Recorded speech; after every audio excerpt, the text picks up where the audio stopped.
liberty of the Jewish people with all the free people. Unless the Jewish people will be given the right, free and democratic Jewish Commonwealth. Allah cannot deny those who inherit.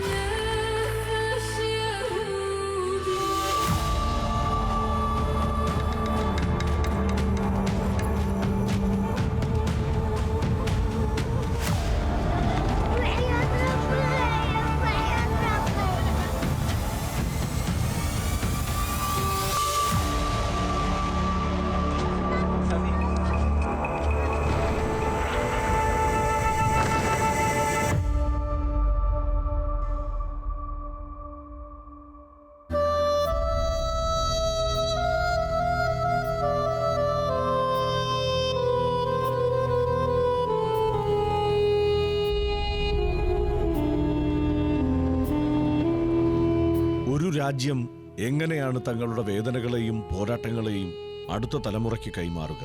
തീർച്ചയായും ഓർമ്മപ്പെടുത്തലിലൂടെയാകും അത്. ഇക്കഴിഞ്ഞ May 15 നഖ്ബ ദിനത്തിൽ കൂട്ടപ്പലായനത്തിന്റെ ഓർമ്മ പുതുക്കാൻ പലസ്തീനിൽ തെരുവിലിറങ്ങിയ ആ ജനതയുടെ കയ്യിൽ താക്കോൽ കൂട്ടങ്ങൾ കണ്ടിരുന്നു.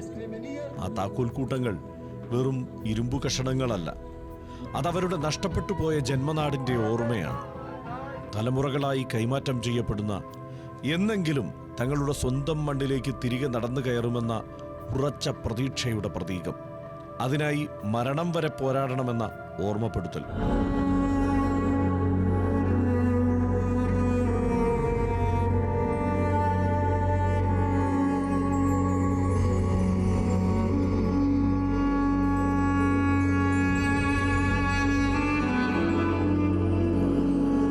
ആയിരത്തി 1948 മെയ് 15 തങ്ങളുടെ വീട് പൂട്ടിയിറങ്ങുമ്പോൾ ഫലസ്തീനിലെ ആ തലമുറ മനസ്സിൽ ഉറപ്പിച്ചിരുന്നു, എന്നെങ്കിലും തന്റെ വീട്ടിലേക്ക്, നാട്ടിലേക്ക് തിരികെ എത്തുമെന്ന്.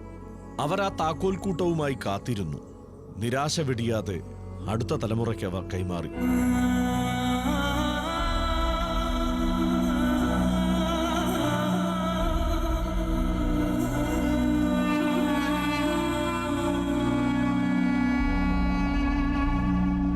മനുഷ്യരുടെ കുഴിമാടങ്ങൾക്ക് മുകളിലാണ് ഇസ്രായേൽ രാഷ്ട്രം കെട്ടിപ്പൊക്കിയതെന്ന് ലോകത്തോട് പിന്നെയും പിന്നെയും വിളിച്ചു പറയുന്നുണ്ട് നഖ്ബ എന്ന ഓർമ്മദിനം.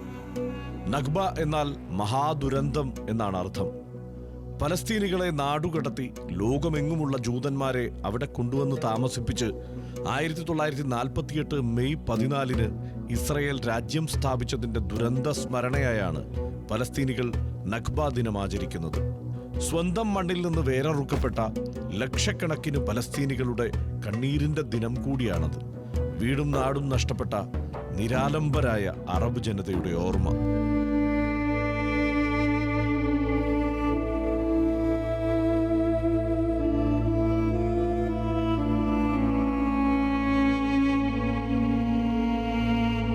പത്തൊൻപതാം നൂറ്റാണ്ടിന്റെ അവസാനത്തിൽ രൂപം കൊള്ളാൻ തുടങ്ങിയ കൊളോണിയൽ കുടിയേറ്റ പദ്ധതിയുടെ പരിസമാപ്തിയായിരുന്നു നഖ്ബ.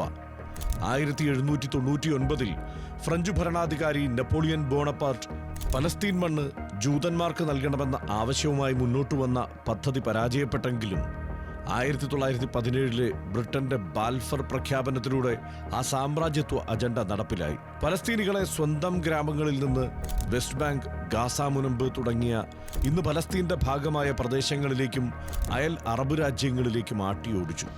ആ നാടിന്റെ അറബ് സ്വത്വം തുടച്ചു നീക്കപ്പെട്ടു. പലസ്തീൻ ഗ്രാമങ്ങളും പട്ടണങ്ങളും ഭൂപടത്തിൽ നിന്ന് തുടച്ചു മാറ്റപ്പെടുകയും ഹീബ്രു പേരുകൾ ഉപയോഗിച്ച് പുനർനാമകരണം ചെയ്യപ്പെടുകയും ചെയ്തു. ഭൂമി നഷ്ടപ്പെട്ടു. ജനങ്ങൾ ചിതറിപ്പോയി.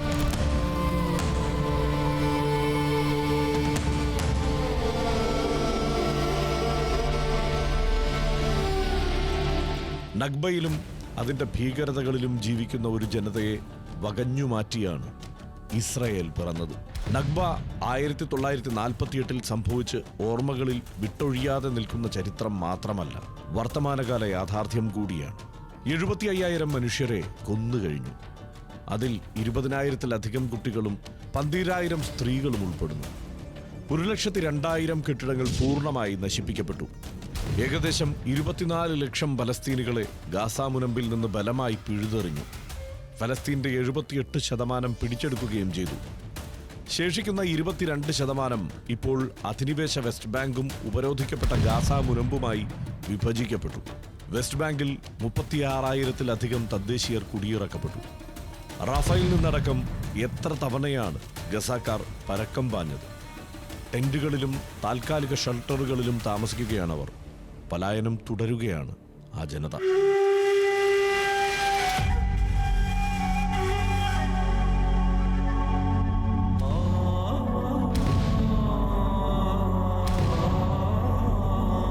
$365 ചതുരശ്ര കിലോമീറ്റർ മാത്രമുള്ള ഗസയെ ലോകം തുറന്ന ജയിൽ എന്ന് വിളിച്ചു. 2007 മുതൽ ഇസ്രായേൽ ഏർപ്പെടുത്തിയ കടൽ, കര, വ്യോമ ഉപരോധം ഒരു ജനതയുടെ ശ്വാസം മുട്ടിക്കാൻ വേണ്ടിയായിരുന്നു. അന്ന് ഇസ്രായേലിന് ബ്രിട്ടീഷ് സാമ്രാജ്യത്വമാണ് കൂട്ടായിരുന്നതെങ്കിൽ ഇന്ന് അമേരിക്കൻ സാമ്രാജ്യത്വം. കുടിവെള്ളവും മരുന്നും വൈദ്യുതിയും തടഞ്ഞു. ജീവിതം അസാധ്യമാക്കുന്ന തരത്തിൽ ആ നാടിനെ തകർത്തു. എല്ലാ ഉപജീവന മാർഗങ്ങളും അടച്ചു. വെടിനിർത്തൽ കരാറുകൾ പ്രഹസനമായി. ബോംബുകൾക്ക് കീഴിലാണ് അവിടെ ലക്ഷക്കണക്കിന് കുഞ്ഞുങ്ങൾ വളരുന്നത്. കുഞ്ഞുങ്ങളുടെ ജീവനറ്റ ചിതറിത്തെറിച്ച ശരീരങ്ങൾ കാണുമ്പോൾ അവർക്കിപ്പോൾ നിർവികാരതയാണ്.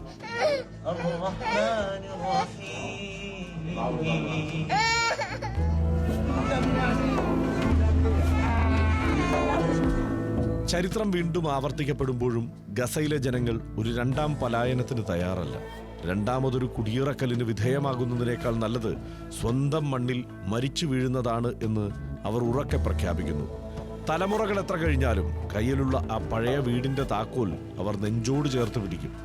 കാരണം ആ താക്കോൽ വെറുമൊരു ഓർമ്മയല്ല, അത് തങ്ങളുടെ മണ്ണിലേക്കുള്ള തിരിച്ചുവരവിന്റെ പ്രത്യാശയാണ്. നീതി ഒരിക്കൽ നടപ്പിലാകുമെന്ന ഉറപ്പാണ്. അന്തിമ വിധിയെത്തും വരെ പോരാടണമെന്ന ഓർമ്മപ്പെടുത്തലാണ്.